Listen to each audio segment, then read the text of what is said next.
You are looking at a miracle. By all medical expertise, I'm not supposed to be alive. On November 12, 2003, I fell dead of a massive heart attack in the airport in Sydney, Australia. I was clinically dead 45 minutes. They administered CPR, resuscitation, and they gave me 10 electric shock treatments to my heart. In the United States, they give 3 shock treatments and they stop. In Australia, they give 4 shock treatments and they stop. They gave me 10 electric shock treatments to my heart. The blood had coagulated already in my hands and my arms and my feet and my legs. There was absolutely no hope for me at all. I was just a corpse. They took my body and put it on a stretcher and carried it to an ambulance.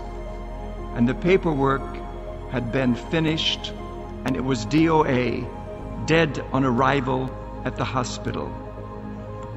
But in the ambulance, on the way to the hospital, when all that medical science knew to do, and with all that was at their disposal to administer, it did not work.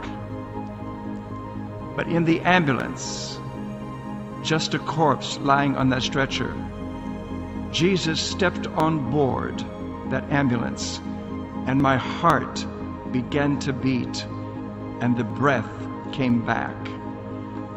The driver was startled. The paramedic was startled. He told me later, he said, I have never seen anyone recover from what has happened to you.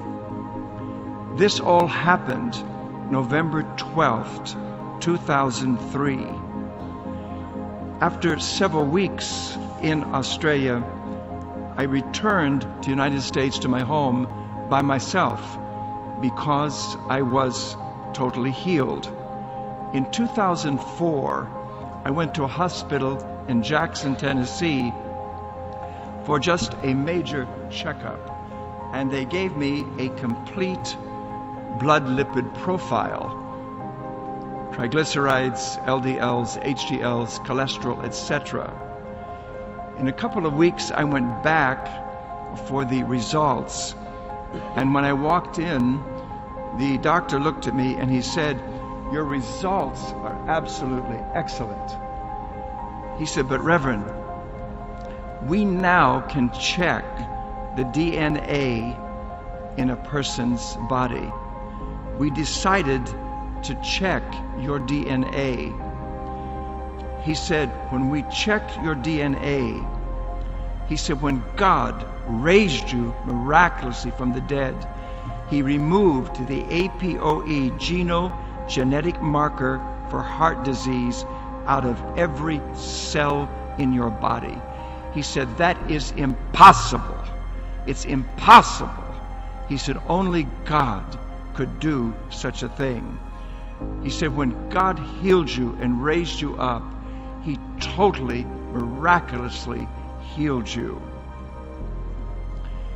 So I am grateful today to be alive because we know, having been clinically dead for 45 minutes with no breath and no heartbeat, I asked the paramedic later, I said, Nigel, what happened when you shocked my heart? He said, it would beat 3 or 4 times and it would stop. We know that after 6 minutes or less, with no oxygen to the brain, there is irreparable brain damage. But God has totally raised me from the dead.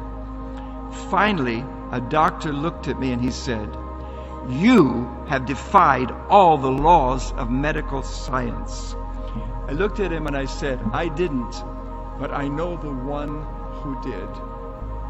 His name is Jesus.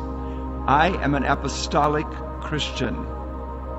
And my message here to you today is this. In the New Testament, in the book of Acts, chapter 2 and verse 38, it says, "Repent and be baptized, every one of you, in the name of Jesus Christ, for the remission of your sins, and you shall receive the gift of the Holy Ghost." The answer, Your Excellencies, to the violence in our day and to the human atrocities in our day is Jesus. He is the Prince of Peace. I give you Jesus. God bless you.